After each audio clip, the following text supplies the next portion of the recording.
Chers amis, bienvenue. Bienvenue à notre série d'évangélisation organisée par le département de ministère de la femme de la division de l'Afrique de l'Ouest et du Centre. Je suis très heureuse de vous annoncer qu'aujourd'hui, c'est la fin de notre série d'évangélisation, car nous allons développer le dernier thème qui est intitulé « Enfin à la maison ». Enfin à la maison. Oh, chers amis, tout notre espoir, c'est pour pouvoir arriver enfin à la maison. Et très bientôt, Jésus reviendra pour nous amener à la maison. Alors que nous voulons étudier ce thème, invitons le Saint-Esprit de nous diriger comme d'habitude. Prions. Éternel, notre Père, notre Dieu, nous t'invitons en ce moment de venir nous aider avec ton Esprit Saint pour comprendre ce message, ce thème qui est très important. Parce que Père, nous voulons partir à la maison avec toi. Merci parce que tu nous aideras. Au nom de Jésus. Amen. Alors que nous commençons cette étude très importante, c'est très important de pouvoir clarifier les choses. Le mot enlèvement ne se trouve pas dans la Bible. Il n'y en a pas ça dans la Bible. Mais la seconde venue de Christ est une doctrine biblique. Et c'est cette doctrine de seconde venue de Jésus-Christ que nous voulons étudier parce que c'est à la seconde venue de Jésus que nous allons partir à la maison. Jésus nous a fait la promesse dans le livre de Jean, chapitre 14, les versets 1 à 3. Jean, chapitre 14, les versets 1 à 3. Jésus dit que votre cœur ne se trouve point. Croyez en Dieu, croyez en moi. Il y a plusieurs demeures dans la maison de mon Père. Si cela n'était pas, je vous l'aurais dit. Je vais vous préparer une place. Et lorsque je m'en serai allé et que je vous aurai préparé une place, je reviendrai. Et je vous prendrai avec moi, afin que là où je suis, vous y soyez aussi. Voici cette grande promesse que Jésus-Christ nous a faite.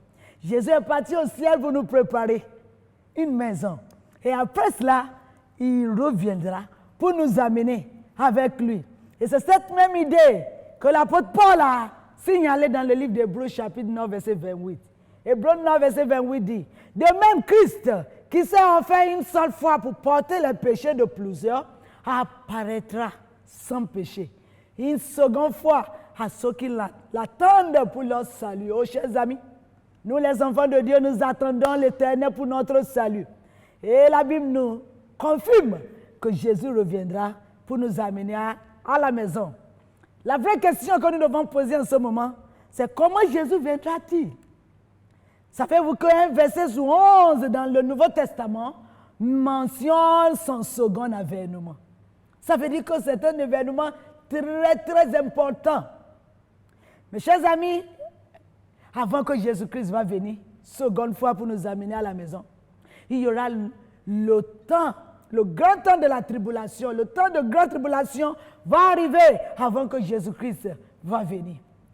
Daniel nous a annoncé cela dans le livre de Daniel, chapitre 12, le verset 1. Daniel 12, verset 1 dit, « En ce temps-là se lèvera Michael, le grand chef, le défenseur des enfants de ton peuple. Et ce sera une époque de détresse, tel qu'il n'y en a point eu de semblable depuis que les nations existent, jusqu'à cette époque.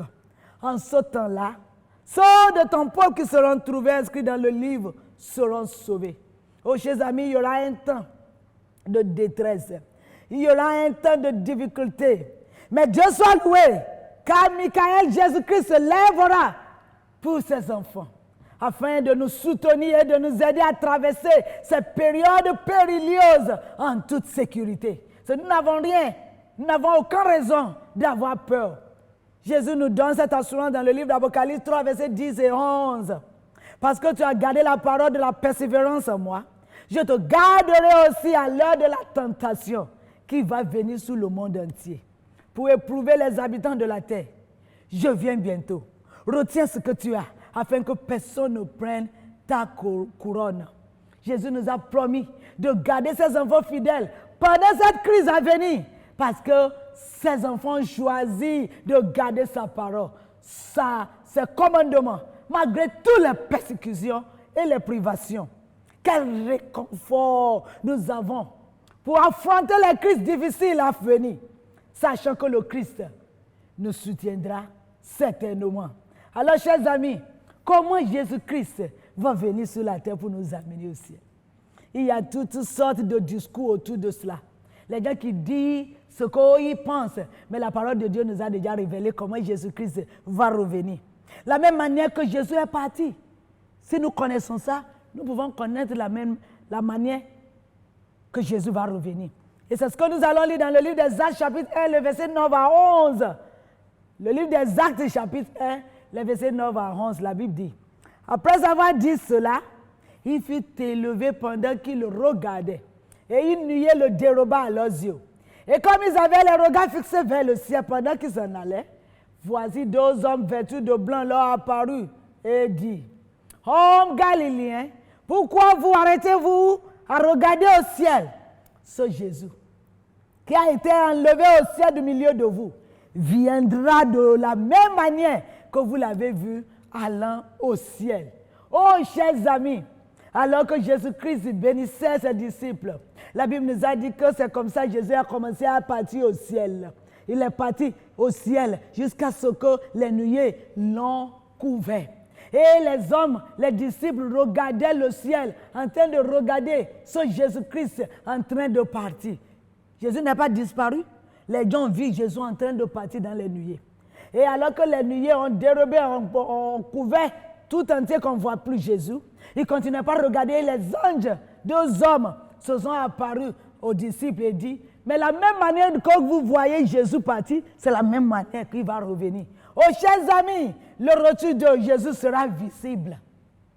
Il sera visible et tout le monde va le voir. Alors, quand on dit que ce sera visible, est-ce que c'est les enfants de Dieu seulement, les rachetés seulement qui vont voir Jésus? Ou bien tout le monde va voir Jésus quand il reviendra deuxième fois? La Bible nous répond cela dans le livre des Apocalypse. Le livre d'Apocalypse, chapitre 1, le verset 7. Apocalypse 1, verset 7 dit: voici, ils viennent avec les nuées, et tout œil le verra, même ceux qui l'ont percé, et toutes les tribus de la terre se lamenteront à cause de lui. Oui, amen. Oh, chers amis, tout le monde verra Jésus-Christ. Personne ne peut dire que je ne sais pas quand il est arrivé, quand Jésus va venir avec les nuées. Alors, chers amis, si Jésus-Christ viendra visiblement, et tout œil le verra venir, mais est-ce que Jésus va venir en silence lorsqu'il reviendra? Non! La Bible nous dit dans le livre de Psaume 50, versets 3 et 4. Psaume 50, versets 3 et 4. Il vient notre Dieu. Il ne reste pas en silence. Devant lui est un feu dévorant. Autour de lui, une violente tempête. Il crie vers les cieux en haut et vers la terre pour juger son peuple. Oh, chers amis, quand Jésus-Christ va venir, il va venir de manière visible et aussi audible. Parce qu'il viendra avec du feu, avec tous les tremblements de la terre. Il n'y aura pas quelqu'un qui va dire: oh, le retour de Jésus, vraiment, moi je dormais. Moi j'étais au voyage. Moi je ne savais pas. Jésus va venir avec de grands tremblements de terre, avec des tempêtes, avec les feux dévorants. Il y aura vraiment de catastrophes naturelles qui vont se produire au retour de Jésus-Christ. Alors quand Jésus viendra, il y aura 4 catégories de personnes. Et nous tous, nous allons tomber dans l'une de ces catégories. Il y aura les méchants morts. Les méchants, ceux qui n'ont pas accepté Jésus, qui n'ont pas suivi Jésus, qui sont morts. Il y aura les justes morts aussi. Parce que, comme nous le voyons aujourd'hui, et les justes et les méchants, tout le monde meurt. Et aussi, le retour de Jésus, il y aura les méchants vivants. Et il y aura les justes vivants qui vont voir Jésus face à face. Alors, chers amis, les méchants morts sont déjà endormis dans la tombe quand Jésus-Christ va revenir. Alors, qu'est-ce qui va arriver aux méchants vivants quand Jésus-Christ va venir la seconde fois? La Bible nous répond cela dans le livre d'Apocalypse, chapitre 6, le verset 15. Apocalypse 6, verset 15 dit: les rois de la terre, les grands, les chefs militaires, les riches, les puissants, tous les esclaves et les hommes libres se cachaient dans les cavernes et dans les rochers des montagnes. Et ils disaient aux montagnes, aux rochers, tombez sur nous et cachez-nous devant la force de celui qui est assis sur le trône et devant la colère de l'agneau. Oh, chers amis, les méchants vivants, quand Jésus-Christ viendra dans sa gloire avec tous les anges, au lieu d'accueillir Jésus avec la joie, ils seront en train de se cacher. Ils seront en train de dire aux rochers, aux collines, de tomber sur eux, de les cacher de la face de celui qui viendra, qui est venu pour prononcer le jugement. Chers amis, quel sera votre pas? Est-ce que vous serez parmi ceux qui seront en train de se cacher? Et la Bible dit toute catégorie. Il y a les hommes riches, il y a les pauvres, il y a les esclaves, il y a les libres. Toute catégorie. Et alors qu'ils sont en train de chercher à se cacher, qu'est-ce qui va les arriver finalement? La Bible nous dit dans le livre de 2 Thessaloniciens chapitre 1, les versets 7 et 8. 2 Thessaloniciens chapitre 1, les versets 7 à 8. Et de vous donner à vous qui êtes affligés du repos avec nous. Lorsque le Seigneur Jésus apparaîtra du ciel avec les anges de sa puissance, au milieu d'une flamme de feu, pour punir ceux qui ne connaissent pas Dieu et ceux qui n'obéissent pas à l'évangile de notre Seigneur Jésus. Oh, chers amis, c'est cette flamme, la gloire de Dieu, la radiance avec laquelle Jésus reviendra. C'est avec ça que les méchants seront détruits, seront punis. C'est ce que 2 Thessaloniciens 2, verset 8 aussi a appuyé. 2 Thessaloniciens 2, 8 dit, « Et alors paraîtra l'impie que le Seigneur Jésus détruira par le souffle de sa bouche et qui anéantira par l'éclat de son avènement. » Oh, chers amis, ces méchants, ces personnes qui n'ont pas obéi à l'évangile, ceux qui ont moqué du salut en Jésus-Christ, la Bible nous dit que quand Jésus va revenir, la gloire, l'éclat, le feu avec laquelle Jésus reviendra va les détruire. Et ils vont mourir. Et écoutons ce que la Bible dit dans le livre de Jérémie 23, verset 33. La Bible dit, « Ce que tu auras l'Éternel en ce jour seront étendus d'un bout à l'autre de la terre. Ils ne seront ni pleurés, ni recueillis, ni enterrés. Ils seront comme du fumier sous la terre. » Oh, voici le sort des méchants. Chers amis, les méchants vivants seront détruits par la puissance et l'éclat de la seconde venue du Christ. Et rejoindront des méchants morts qui dorment déjà dans la tombe. Ça veut dire que les méchants qui dorment déjà dans la tombe avant le retour de Jésus, oh, ils ne se lèvent pas. Ils sont toujours morts là-bas. Et les méchants vivants, ils vont mourir pour aller les rejoindre là-bas. Alors, qu'est-ce qui va maintenant arriver aux justes morts et aux justes vivants quand Jésus reviendra? La Bible nous dit dans le livre de 1 Thessaloniciens chapitre 4, les versets 15 à 18, ce qui va arriver aux justes qui seront vivants et les justes qui sont morts. Le retour pendant le moment que Jésus va arriver. 1 Thessaloniciens 4, 15 et 18 dit, « Voici en effet ce que nous vous déclarons d'après la parole du Seigneur. Nous les vivants, restés pour l'avènement du Seigneur, nous ne devancerons pas ceux qui sont morts. Car le Seigneur lui-même a un signal donné à la voix d'un archange et au son de la trompette de Dieu. Descendra du ciel et les morts en Christ ressusciteront premièrement. Alléluia. Ensuite, nous les vivants qui serons restés, nous serons tous ensemble enlevés avec eux sur les nuées à la rencontre du Seigneur dans les airs. Et ainsi nous serons toujours avec le Seigneur. Consolez-vous donc les uns les autres par ces paroles. Chers amis, au retour de Jésus-Christ deuxième fois, alors que Jésus reviendra sous les nuées, il y aura la résurrection pour la vie. Jésus-Christ va parler avec sa voix d'un archange. Il va sonner la trompette et tous les tombeaux seront ouverts. Les tombeaux de ses enfants, les tombeaux des enfants de Dieu, les justes. Et la Bible dit, ils vont sortir de leur tombeau. Et alors qu'ils sortent de leur tombeau et qu'ils partent au ciel pour rencontrer Jésus dans les ailes, les vivants aussi qui sont là pendant que Jésus-Christ est revenu sur la terre, la Bible dit que nous tous, nous serons maintenant recueillis vers le Seigneur dans les ailes. Oh, chers amis, quel sera votre pas? Est-ce que vous serez parmi les justes qui seront recueillis auprès de Jésus-Christ ou bien vous serez détruits par l'éclat de son second venue. Mais avec quel corps nous allons partir avec Jésus dans notre nouvelle maison? La Bible nous dit dans le livre de 1 Corinthiens chapitre 15, les versets 52 et 54. 1 Corinthiens 15, les versets 52 et 54. À un instant, à un clin d'œil, à la dernière trompette, la trompette sonnera et les morts ressusciteront incorruptibles. Et nous serons changés. Car il faut que ce corps corruptible revête l'incorruptibilité et que ce corps mortel revête l'immortalité. Lorsque ce corps corruptible aura revêtu l'incorruptibilité et que ce corps mortel aura revêtu l'immortalité, alors s'accomplira la parole qui est écrite. La mort a été engloutie dans la victoire. Oh, chers amis, nous n'allons pas partir au ciel avec ce corps de corruption. Ce corps sera changé et ça va revêtir maintenant l'incorruptibilité.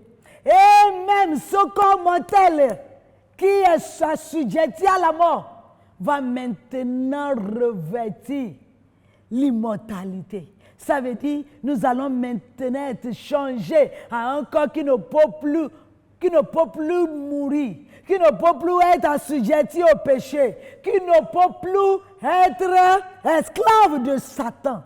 Nous serons changés et nous allons avoir le corps de Jésus-Christ et le corps des anges au ciel. Et c'est comme ça que nous allons partir avec le Seigneur. Qu'est-ce que nous allons partir faire au ciel? Apocalypse 20, versets 4 et 6 nous dit, il revient à la vie et il règne avec Christ pendant 1000 ans. Les autres morts ne reviennent pas à la vie jusqu'à ce que les 1000 ans fuient accomplis.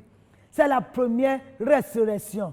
Heureux et saints ceux qui ont pas la première résurrection. La seconde monde n'a point de pouvoir sur eux.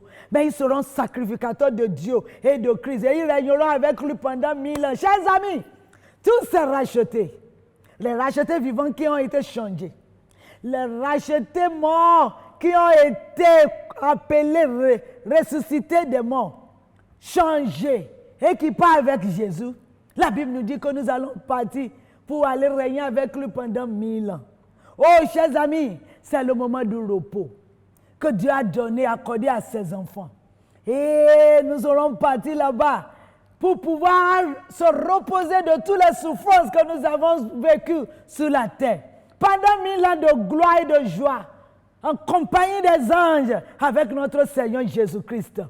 Entre la première résurrection, qui est le second venu, et la deuxième résurrection, qui sera la seconde mort des méchants, il y a 1000 ans. C'est pour cela qu'on appelle ça la période de millénaire que nous allons passer avec le Seigneur. Rapidement, nous allons revoir lors des événements de dernier jour. N'oublions pas qu'il y aura d'abord la grande tribulation. Après cela, Jésus-Christ va venir audiblement et visiblement. Et il y aura la première résurrection parce que les enfants de Dieu seront ressuscités. Il y aura la destruction des méchants. Et il y aura le millénaire de la paix que les enfants de Dieu vont passer au ciel. Et les rachetés pendant le millénaire feront quoi? Comme nous avons déjà lu. Nous lisons encore dans le livre de 1 Corinthiens 6, versets 2 à 3. Ne savez-vous pas que les saints jugeront le monde? Ne savez-vous pas que nous jugerons les anges? Oh, c'est la même chose que nous avons lu dans Apocalypse 20, verset 4. Les enfants de Dieu qui sont finalement partis au ciel, à la maison avec Jésus-Christ, vont passer les 1000 ans pour revoir les livres de jugement, pour voir et pour véritablement témoigner que l'Éternel est juste dans son jugement. D'abord, nous-mêmes qui avons allé au ciel, nous allons voir combien la grâce de Dieu a été suffisante pour nous. Et nous allons aussi voir pourquoi certaines personnes que nous attendons de voir au ciel ne sont pas au ciel. Et c'est ce que nous allons passer le millénium à étudier. Maintenant, chers amis, quel sera l'état de la terre pendant le millénaire? Pendant le temps, les 1000 ans que les enfants de Dieu sont au ciel et que les méchants sont morts, quel est l'état de la terre? Ésaïe 24, verset 1 nous dit, voici, l'Éternel dévaste le pays et le rend désert. Il en bouleverse la face et en disperse les habitants. Et le verset 3 dit, le pays est dévasté, livré au pillage car l'Éternel a décrété. Chers amis, la terre sera désertée, dévastée et il n'y aura rien de bon sous la terre. Car Ésaïe 24, 19 et 20 dit, la terre est déchirée, la terre se brise, la terre chancelle comme un homme ivre. Elle vacille comme une cabane. Son péché pèse sur elle. Elle tombe et ne se relève plus. Oh, chers amis, tout ce qui a été construit sur cette terre sera détruit. Les maisons, tout ce que les êtres humains ont passé tout leur temps pour bâtir sera détruit. Et la terre sera désolée. Jérémie 4, verset 23-25 dit, je regarde la terre, et voici, elle est informe et vide. Les cieux et leur lumière a disparu. Je regarde les montagnes, et voici, elles sont embranlées. Et toutes les collines chancellent. Je regarde, et voici, il y a un point d'homme. Et tous les oiseaux des yeux ont pris la fuite. Oh, chers amis, la Bible dit que la terre sera vide, sans forme, tout est détruit. C'est pour cela que je vous invite, chers amis, les amis qui perdent tout leur temps sur les choses de ce monde, tous les tours que nous construisons avec nos talents, avec nos argent, avec nos trésors, oh, tous seront détruits. C'est pour cela, rangez-vous à côté de Dieu. Une question très importante. Où sont Satan et ses anges pendant les 1000 ans là? Ils seront en train de faire quoi? N'oubliez pas que les enfants de Dieu sont déjà au ciel et que les méchants sont morts. Alors, qu'est-ce qui arrive à Satan et ses anges? Apocalypse 20, verset 1 à 3 nous dit, « Puis je vis descendre du ciel un ange qui avait la clé de l'abîme et une grande chaîne dans sa main. Il saisit le dragon, le serpent ancien, qui est le diable et Satan, et il le lia pour 1000 ans. Il le jeta dans l'abîme, fermant et scellait l'entrée au-dessus de lui, afin qu'il ne séduise plus les nations, jusqu'à ce que les 1000 ans furent accomplis. Après cela, il faut qu'il soit délié pour un peu de temps. » Alors, chers amis, la Bible nous parle d'un ange qui est descendu et avec la chaîne a lié le diable, Satan, et il l'a jeté dans l'abîme. Alors, qu'est-ce que veut dire l'abîme? L'abîme, le mot abîme vient du mot abyssos ou abysse, qui veut dire sans forme et vide. Chers amis, cela décrit ou bien cela dépeint la condition de la terre pendant les 1000 ans. Parce que tout était vide, tout sera vide, il n'y aura rien sur la face de la terre. C'est le grand ténèbre qui sera sur la face de la terre. La terre sera sans forme et vide, comme nous avons lu dans le livre de Jérémie et Ésaïe, parce que Dieu a tout détruit. Et les enfants de Dieu sont déjà partis au ciel. Satan, les méchants sont déjà morts. Il n'y a personne avec laquelle le diable peut faire son travail. Quelles sont ces chaînes qui lient Satan? 2 Pierre 2, verset 4 répondent. Car si Dieu n'a pas épargné les hommes qui ont péché, mais s'il les précipite dans les abîmes de ténèbres et les réserve pour le jugement. Oh, chers amis, qu'est-ce qu'on appelle ces chaînes? Ces chaînes de ténèbres. Jude 1, verset 6 aussi enrichi en disant qu'il a réservé pour le jugement du grand jour. Enchaînés éternellement par les ténèbres, les gens qui n'ont pas gardé leur dignité, mais qui ont abandonné leur propre demeure. Chers amis, cette chaîne est la chaîne de ténèbres, de l'isolement. Parce que Satan, maintenant, et ses anges, ils n'ont personne à séduire, ils n'ont personne à persécuter. Parce qu'ils sont seuls et ils sont dans le ténèbre éternel pendant 1000 ans. Maintenant, après les 1000 ans, qu'est-ce qui va arriver? Que se passera-t-il à la fin de 1000 ans? Oh, chers amis, la Bible nous dit dans le livre d'Apocalypse, chapitre 21, le verset 2. Jean a vu cette nouvelle Jérusalem.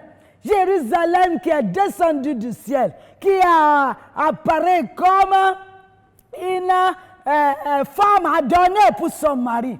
La Bible dit qu'après les 1000 ans, la nouvelle Jérusalem va descendre. Et la nouvelle Jérusalem descendra avec Jésus-Christ et tous les rachetés qui étaient partis pour passer 1000 ans avec le Seigneur.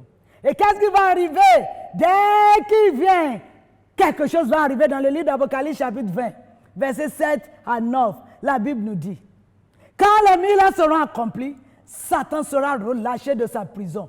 Et il sortira pour séduire les nations qui sont aux quatre coins de la terre, Gog et Magog, afin de les rassembler pour la guerre. Leur nombre est comme le sable de la mer. Et il montait sur la surface de la terre. Et il investit le camp des saints et la vie bien-aimée. Chers amis, alors que Jésus-Christ reviendra maintenant avec les saints, la Bible nous dit que les méchants qui sont morts seront ressuscités. Et dès que le diable les voit ressusciter, il recommence son boulot. Le boulot de séduction. Il va aller les rassembler. Et il va aller les préparer pour une dernière guerre contre la nouvelle Jérusalem qui vient. Et le diable va leur dire, luttons maintenant pour capturer la nouvelle Jérusalem. Comme ça, nous les méchants, nous allons rester là-bas. Et chers amis, les méchants qui sont ressuscités aussi vont croire encore dans leur maître Satan. Et ils vont se braquer, ils vont se préparer pour cette dernière guerre. Et qu'est-ce qui va arriver? La Bible nous dit dans le livre d'Apocalypse chapitre 20, les versets 9 et 10, alors qu'ils se sont apprêtés pour capturer la nouvelle Jérusalem, pour faire la guerre, la Bible dit, et il montait sur la surface de la terre, et il investit le camp des saints et la vie bien-aimée. Mais un feu descendit du ciel et les dévora. Et le diable qui les séduisait fut jeté dans les temps de feu et de soufre, où sont la bête et le faux prophète. Et ils seront tourmentés jour et nuit au siècle des siècles. Chers amis, c'est la fin. Alors que les méchants vont essayer de capturer cette nouvelle Jérusalem, la Bible dit le feu de l'Éternel va descendre du ciel sur eux. Et c'est cet feu-là qui est feu de soufre qu'on appelle l'enfer. C'est ça qui va mettre fin à tous les méchants. Oh, chers amis, c'est ça qui va détruire Satan, qui va détruire la bête, qui va détruire le faux prophète, qui va détruire milliers de personnes méchantes qui se sont rangées au camp de Satan. Oh, chers amis qui m'écoutent, quelle est votre décision? Est-ce que vous voulez faire partie des enfants de Dieu qui vont aller jouir 1000 ans au ciel, qui vont revenir pour vivre éternellement dans la nouvelle terre? Ou bien vous voulez faire partie du groupe de Satan qui seront détruits? Parce que dès qu'ils sont détruits, Jésus-Christ va maintenant recréer la terre. La nouvelle Jérusalem va descendre et les enfants de Dieu vivront pour toujours. J'aimerais prier avec vous en ce moment pour que l'Éternel fasse de vous un de ses enfants qui vont régner éternellement. Éternel Dieu, nous sommes devant toi. Nous te demandons, Éternel, de nous aider à faire partie des élus, tes enfants les justes, qui vont vivre éternellement avec toi, afin que nous n'allons pas avoir notre part avec Satan, les méchants qui seront détruits. Merci parce que tu nous exauces. Au nom de Jésus, Amen.